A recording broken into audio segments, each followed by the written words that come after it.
Amém. Salmo de número 51.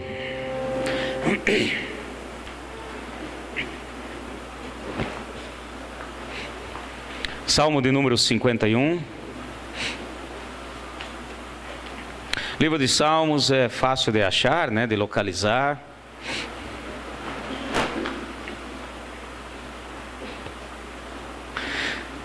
Lembrando a igreja, o livro de Salmos eram cânticos, louvores ao Senhor, ministrado na casa de Deus. A letra está aqui, a música, a melodia perdeu-se no tempo, mas o principal, que é a letra, está aqui para nós, para nos ensinar, nos exortar naquilo que Deus tem para nós. Você crê nisso? Salmo de número 51. Tem misericórdia de mim, ó Deus, segundo o teu constante amor. Segundo a tua grande compaixão, apaga as minhas transgressões. Lava-me completamente da minha iniquidade e purifica-me do meu pecado. Pois eu conheço as minhas transgressões e o meu pecado está sempre diante de mim. Contra ti somente pequei e fiz o que é mal diante dos teus olhos, de modo que és justificado quando falas e puro quando julgas. Certamente na iniquidade fui formado, e em pecado me concebeu a minha mãe. Certamente tu amas a verdade no íntimo, no oculto me fazes conhecer a sabedoria. Purifica-me com hisopo e ficarei puro. Lava-me e ficarei mais alvo do que a neve. Faz-me ouvir júbilo de alegria. Regozijem-se os ossos que tu quebraste. Esconde a tua face dos meus pecados e apaga todas as minhas iniquidades. Cria em mim, ó Deus, um coração puro. Renova em mim um espírito reto. Não me lances fora da tua presença e não retires de mim o teu Santo Espírito.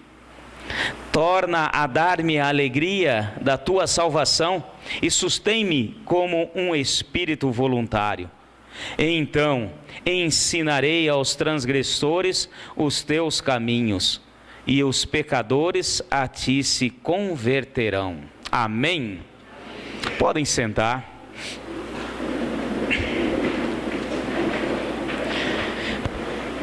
Nem todos os salmos são de Davi, mas alguns são de sua autoria, tem a sua assinatura, e esse é um deles.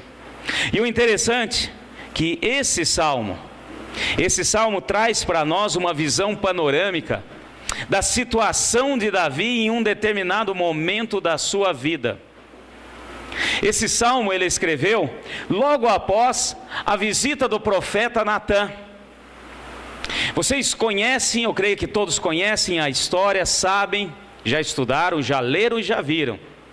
Lá no livro de 2 Samuel, nós vemos que Davi cometeu um erro gravíssimo.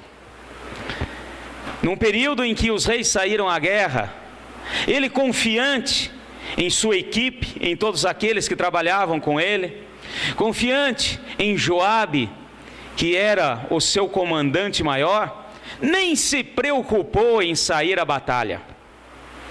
Ele ficou em casa, tranquilo. E nessa sua atitude, nesse seu agir, ele cometeu um deslize muito grande. Ele cometeu um pecado com Batseba, mulher de Urias, um dos seus grandes homens de guerra. E o interessante é que Davi se enfiou num atoleiro. Ele mesmo escreveu um outro salmo, o Salmo 42. E esse Salmo 42 também é um clamor que ele faz lá na nascente do Jordão. E no versículo 7 ele diz uma coisa que é interessante nós meditarmos.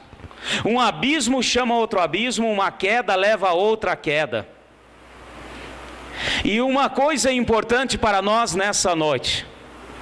Hoje Deus quer trabalhar os nossos corações. Amém, meus irmãos? Ele é justo, Ele é um Deus justo, mas Ele é rico em misericórdia. E nós vemos aqui, Davi, ele não teve noção do que estava acontecendo. Ele não teve noção daquilo que estava por acontecer. Ele não tinha noção das coisas, pois ele começou com o problema, com o pecado que cometeu com Batseba, a querer ajustar, a querer achar uma saída.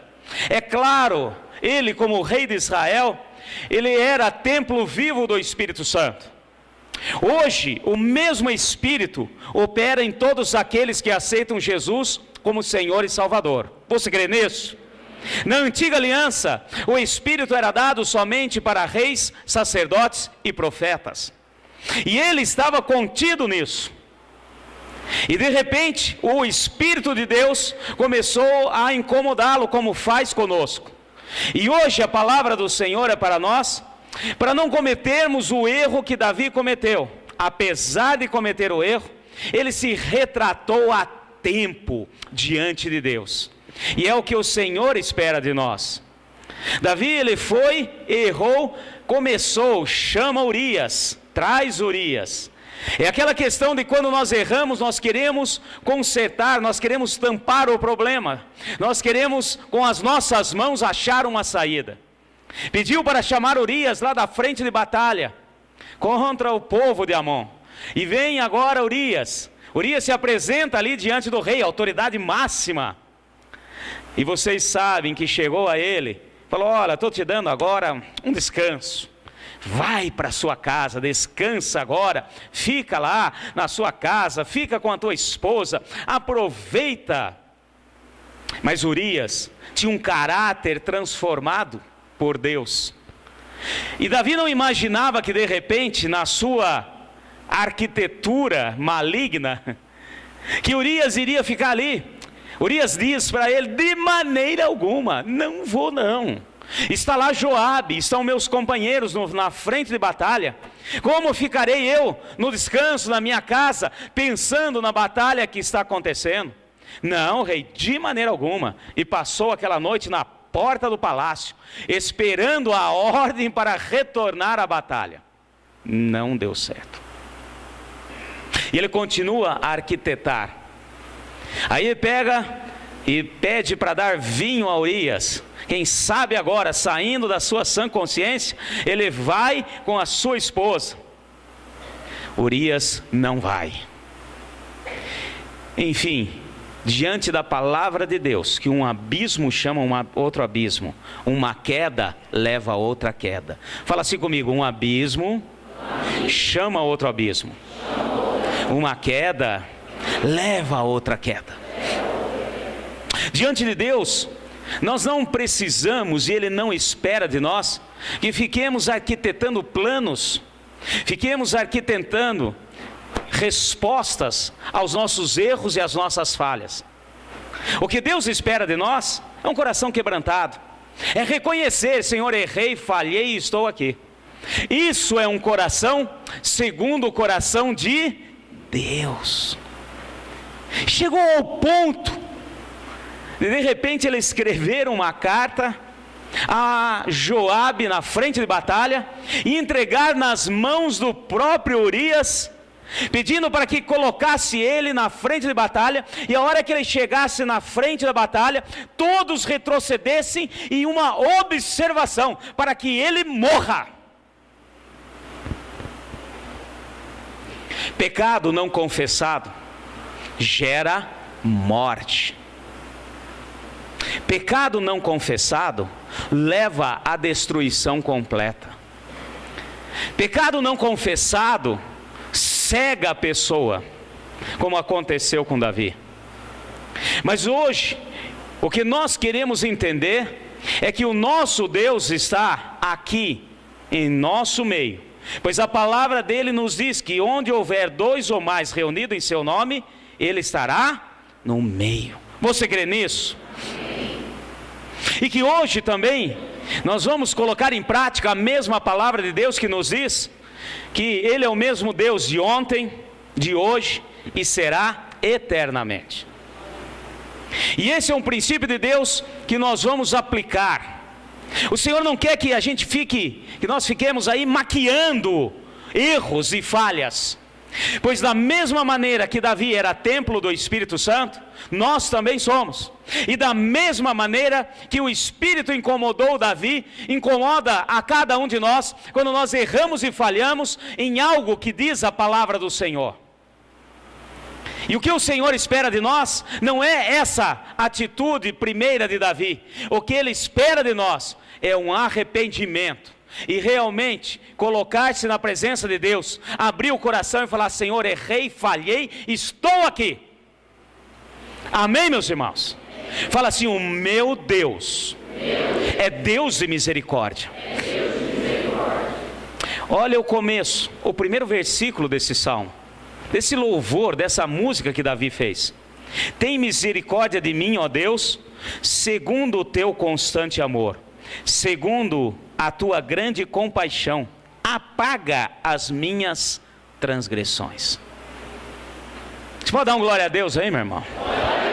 Amém. Tem misericórdia de mim, Senhor. E o interessante, vamos fazer uma analogia. Hoje de manhã eu estive conversando com uma pessoa ao final da escola bíblica.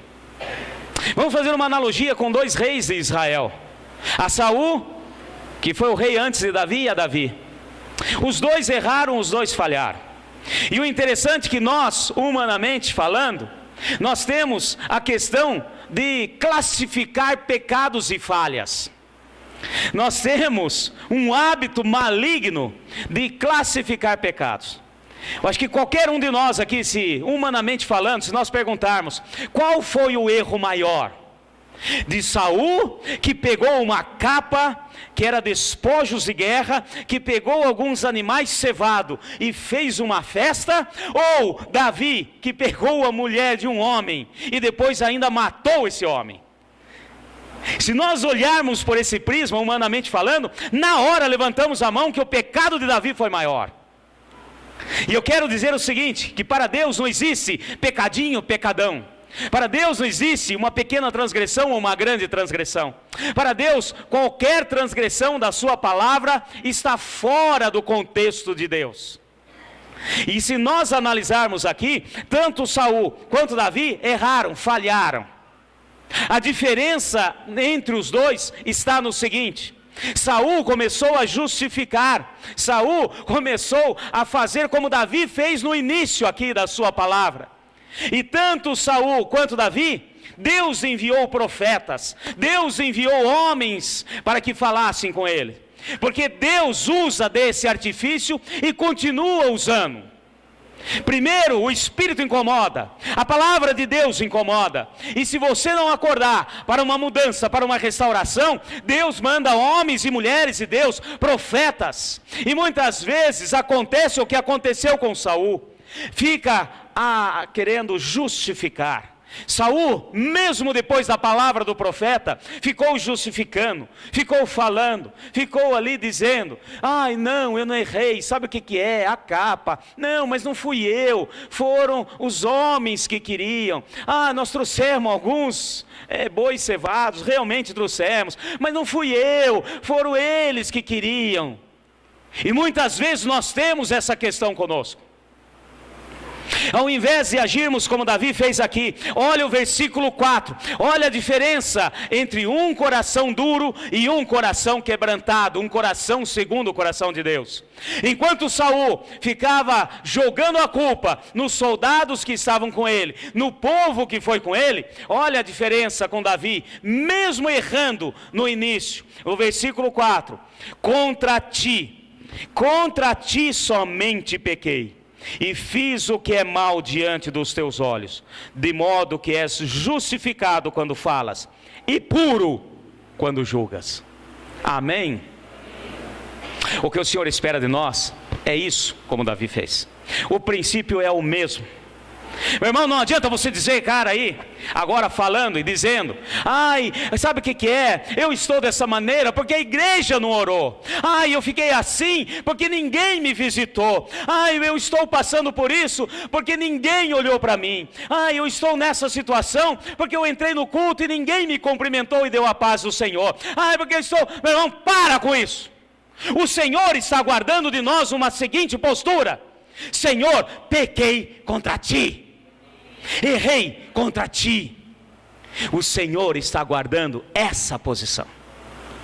E quando temos essa posição, as coisas todas mudam de figura. Profeta Natan, chegou diante de Davi com uma estratégia maravilhosa. Eu na eternidade, na glória, eu quero assim, cumprimentar muitos. E um deles é Natan. Meu filho, que sabedoria que Deus te deu. A ousadia e sabedoria de entrar na sala real, na presença do rei. Aí ele vem com uma estratégia, que pedagogia, gente, que coisa maravilhosa, contando uma história de que, olha, eu vou falar uma coisa, um senhor tinha várias ovelhas, e um outro tinha só uma ovelhinha, que cuidava, dormia com ela, era estimada, e de repente chegou uma visita inesperada.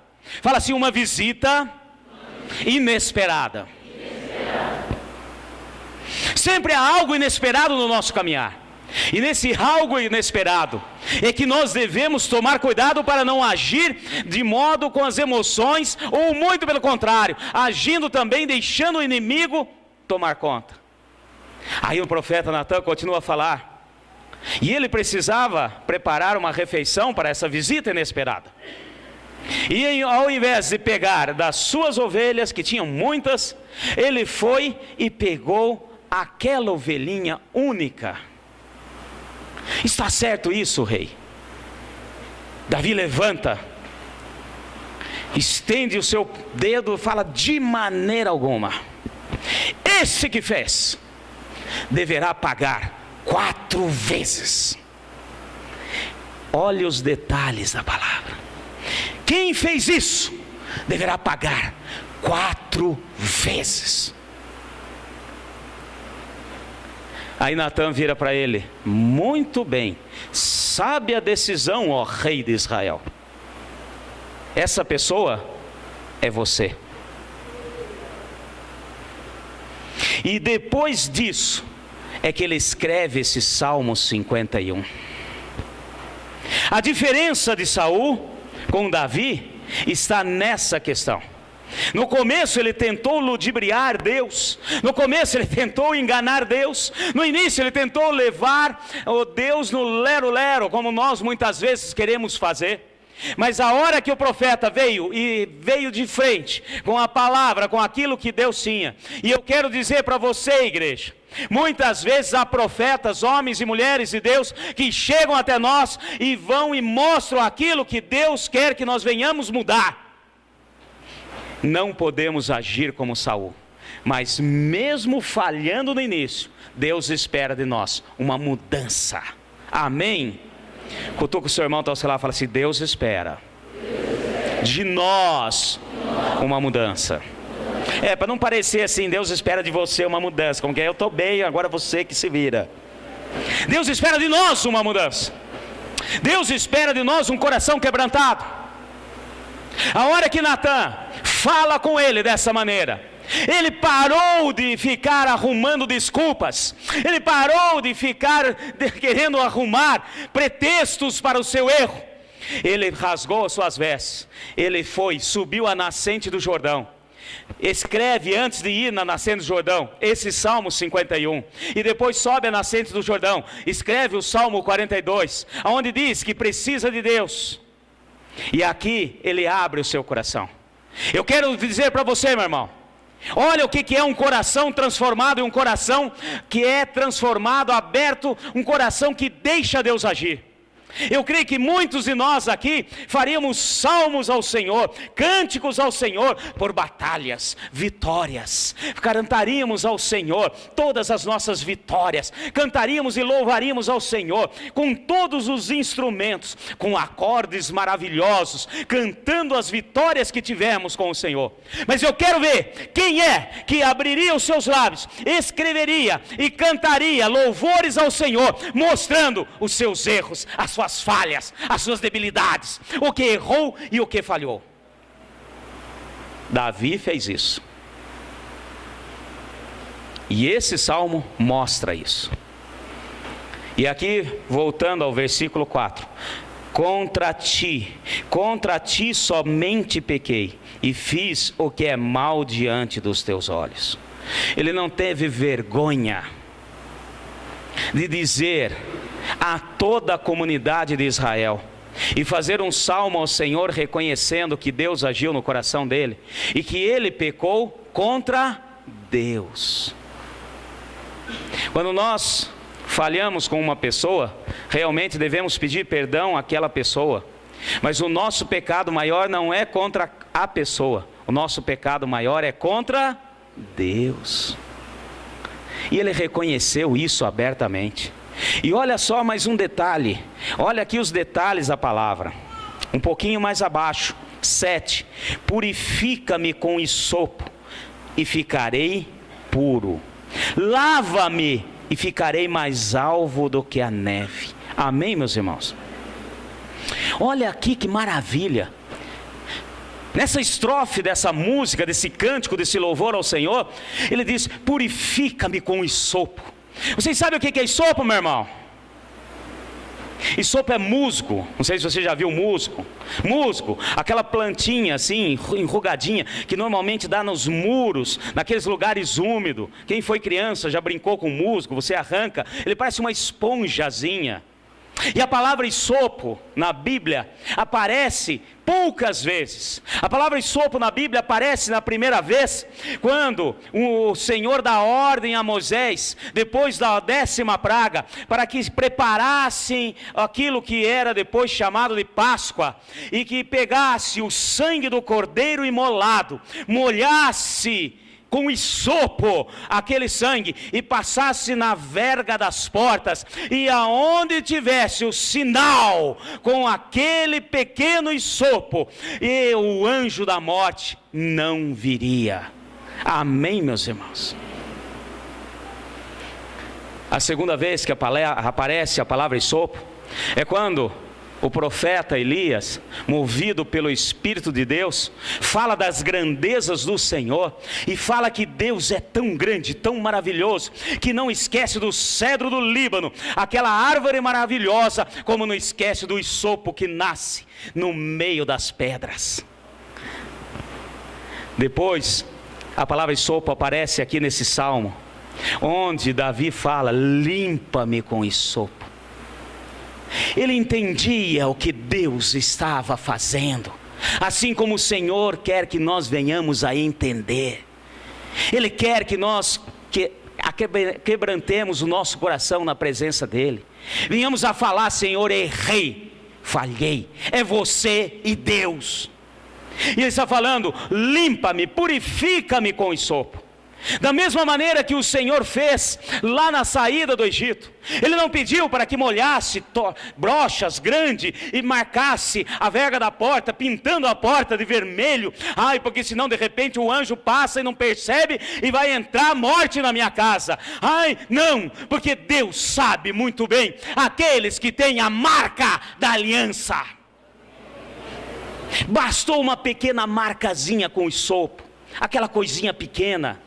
E Davi agora fala novamente, e nesse salmo ele diz: Senhor, limpa-me com hisopo. Ele está dizendo o seguinte, meu irmão: a nossa falha, o nosso erro, o nosso pecado, por maior que seja, é grande para nós que somos homens. Para Deus é pinceladinha de hisopo.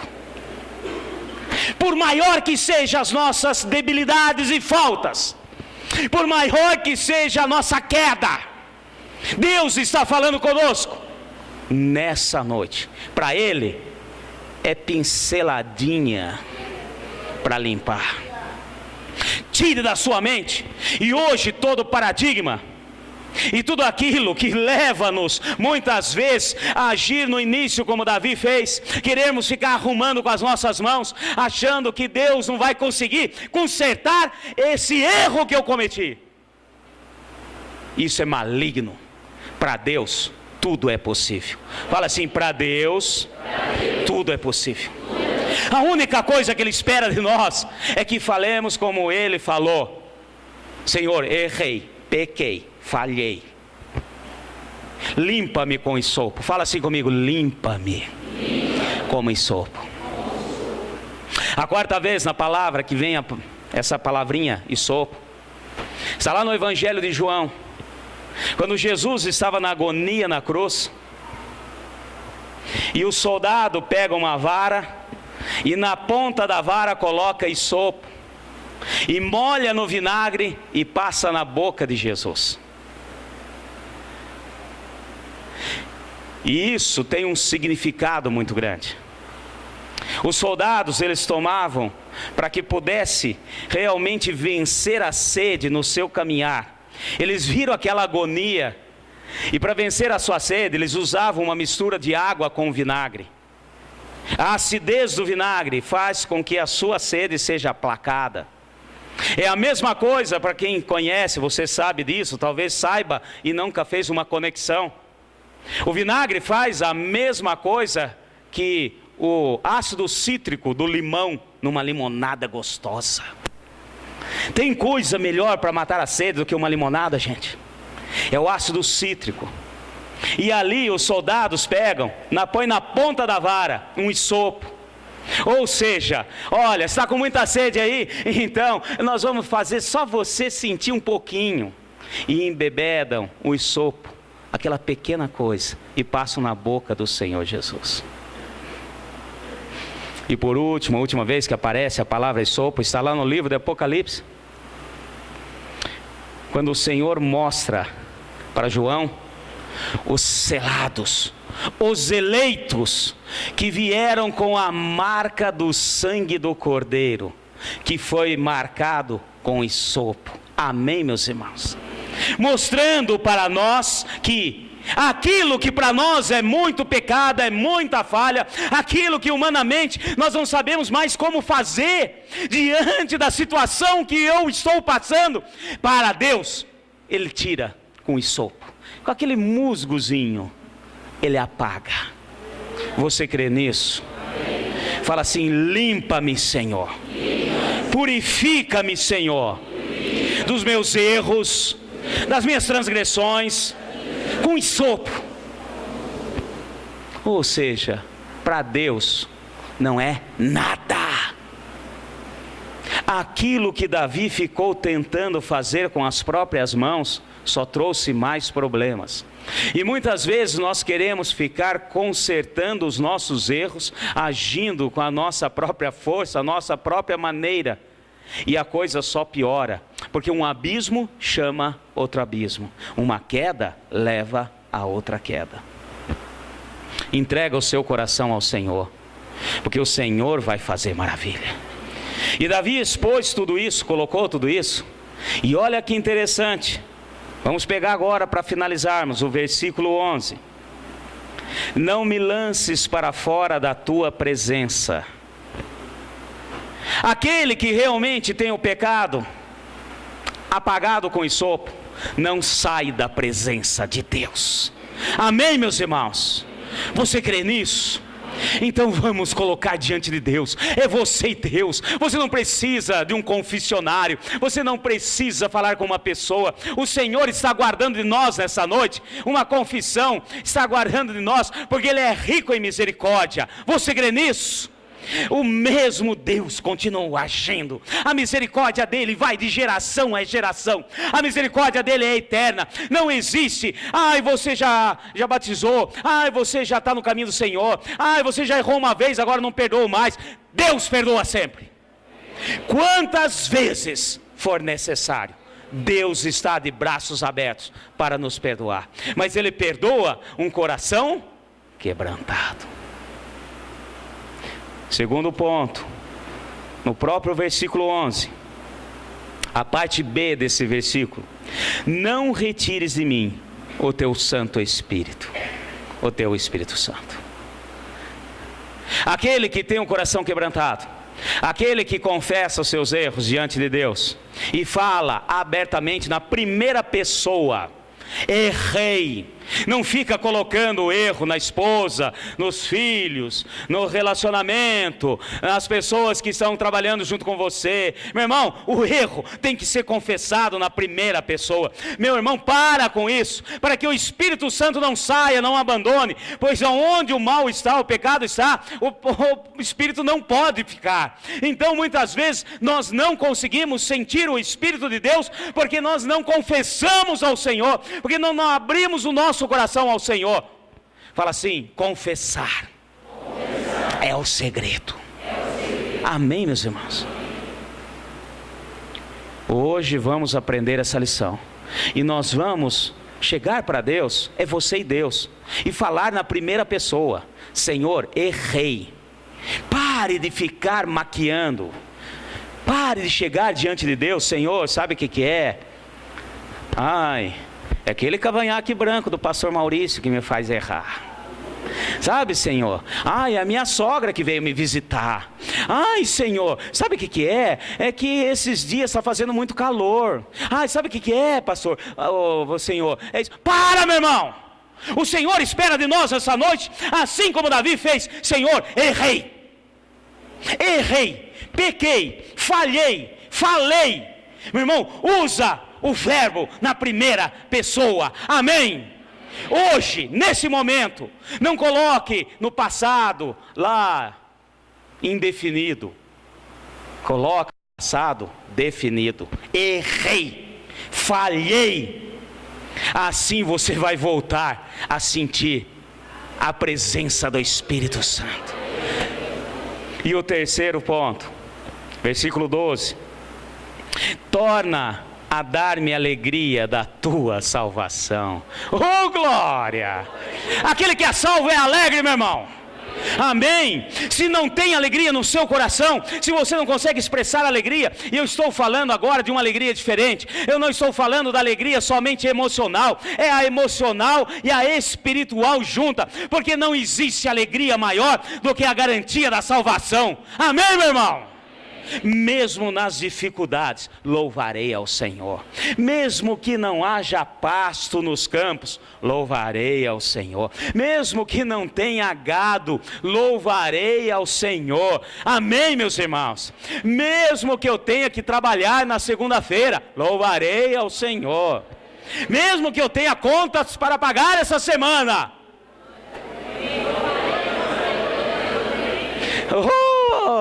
mesmo que eu tenha muito serviço durante essa semana, mesmo que minha sogra venha me visitar, alegria, meu irmão. E se a alegria não está presente, se não tem como a alegria estar presente, se eu ando numa tristeza profunda, e eu não estou falando de fatos e acontecimentos normais que podem acontecer na nossa vida, no nosso caminhar nós teremos alguns encalços, no nosso caminhar nós teremos alguns problemas, mas você sabe que mesmo que aqui na sua face você entristeça, aqui dentro a alegria que transborda. E isso vem quando nós confessamos ao Senhor os nossos erros. É simples. Pare de complicar a simplicidade de Deus. Tem gente achando que para ter a misericórdia e o perdão de Deus, precisa fazer isso, mais aquilo, carregar uma cruz, fazer isso, fazer aquilo, ir não sei aonde, tal, andar não sei quantos quilômetros, não sei que jeito, fazer. Meu irmão, não precisa. Porque aquilo que tinha que ser feito, Jesus já fez. Pastor, mas o que eu fiz, pastor, foi muito feio. Eu mereci um tapa na cara. Jesus levou por você um tapa na cara. Pastor, mas o que eu fiz foi muito feio. Eu tinha que carregar um peso. Eu acho que eu tenho que carregar um peso. Jesus, tem que carregar um peso de fazer, doer minhas costas. Jesus carregou o peso por você. Pastor, mas sabe o que é o que eu fiz, pastor? É pro povo aí me xingar de tudo quanto é nome. Jesus foi xingado de todos os nomes no seu lugar. Então tudo isso já foi feito por ele. Para nós só resta o seguinte: pequei, errei, me perdoa, Senhor. É só isso? É só. Ah, mas não tem que ir naquele confessionário, naquela telinha? Não precisa. É você e Deus. Você crê nisso? Amém? Pastor, mas e por que acontecem essas coisas? Por que de repente no meu caminhar as coisas ficaram nebulosas? Por que no meu caminhar, pastor, de repente as coisas complicaram? Porque Deus espera de nós um quebrantamento de coração, para que o mover, o poder e o agir dele esteja conosco. E para finalizar, é o que ele colocou aqui no Salmo 13, no versículo 13 do Salmo 51. Então, tem um então aí ou não? Então, ensinarei aos transgressores os teus caminhos, e os pecadores a ti se converterão. Sabe por quê, meu irmão, que às vezes Deus permite algumas coisas? Para que a gente confesse e mostre que nós somos humanos e nós falhamos sim, erramos sim. Não existe um super crente, não existe. Pastor, me dá aquela bênção especial, aquela bênção assim, a bênção não peque mais. Uma vez uma pessoa chegou para mim: pastor, bota a mão na minha cabeça e faz aquela oração forte. Primeiro que não existe oração forte. Faz aquela oração forte, aquela oração assim: eu não quero pecar mais, pastor. Faz aquela oração forte. Eu falei: tá bom, vou fazer. Ajoelha aqui, porque oração forte tem que ser ajoelhado. Ajoelha aqui, minha filha. Aí eu pus a mão na cabeça, para não pecar mais. Para não pecar mais. Senhor, dá um infarto fulminante, leva ele, acaba com a vida dele agora. O que é isso? Ué, se não quer pecar mais, só tem um jeito, meu filho. Confessa os teus pecados que já foi e vai para a eternidade. Não existe. E Deus permite certas coisas, para quê? Para que através do seu agir, pelo Espírito e a misericórdia de Deus na sua vida, levem outros a vencer no mesmo ponto, no mesmo lugar. Amém, meu irmão? Porque você vai falar de maneira diferente. Você não vai falar de uma coisa que você ouviu dizer, você vai falar do que você vivenciou e venceu. Deus permite certas coisas e você não tem nem noção. Muitas vezes murmuramos, reclamamos, e Deus está falando: meu filho, vence, porque eu vou te usar, e o seu testemunho será para muitos poder de Deus, para que outros não errem, não falhem.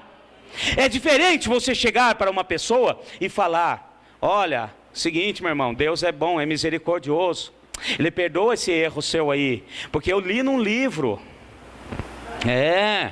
Eu vi uma pregação, um livro de Moody, e Moody falou que Deus perdoa isso que você está fazendo. Amém, tem peso, tem, sem sombra de dúvida. Mas você chegar para uma pessoa e falar assim: olha, o que você está passando eu passei, Deus me deu vitória, e o mesmo Deus te dará vitória. Eu venci pelo poder do Espírito, e você irá vencer também. Amém, meus irmãos? É por isso que você vai entender agora que onde abundou o pecado, superabunda. Onde Deus te livrou, meu irmão, Ele te dará poder. Por isso que Davi colocou aqui, olha o versículo 13, presta atenção nos detalhes da palavra. Leia comigo novamente o versículo 13.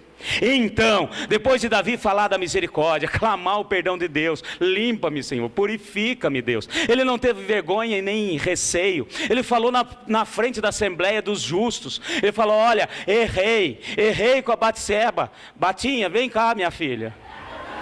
Foi com ela. Errei. Matei Urias. Ele não foi preso, não foi condenado, porque ele era o rei. Friso meu. Amém, gente? Ele não tem vergonha. Ele relatou os fatos, ele trouxe a público, e ele falou: fui perdoado. Então, tudo isso aconteceu, pois ensinarei aos transgressores os teus caminhos, e os pecadores a ti se converterão. Amém, meu irmão? O que você está passando, Deus vai te capacitar a vencer, quando você confessar ao Senhor os teus erros, as tuas faltas, os teus delitos. Amém, meu irmão? Nem tudo que acontece na sua vida é pecado, viu? Deixa eu deixar claro aqui. Porque também Deus permite certas coisas, independente de a gente errar ou não, para ver a nossa reação. Mas Deus vai te capacitar. O mesmo Espírito que estava com Davi está conosco nesta noite. Você crê? Então, outros saberão que Deus dará a vitória. Amém? Porque você vai falar não do que ouviu dizer, você vai falar do que você passou e venceu. Em nome de Jesus. Fala assim comigo: coração quebrantado, é o segredo. Amém? Fica em pé, em nome de Jesus. Coração quebrantado. Você está na presença de Deus, meu irmão? Amém. Oh, glória. Então você está na boa. Você sente o Espírito Santo, meu irmão? Amém. Glória a Deus. Que bênção. Você tem vivido a alegria de Deus? Amém. Glória a Deus. É isso que Deus tem para nós. Amém? Em nome de Jesus.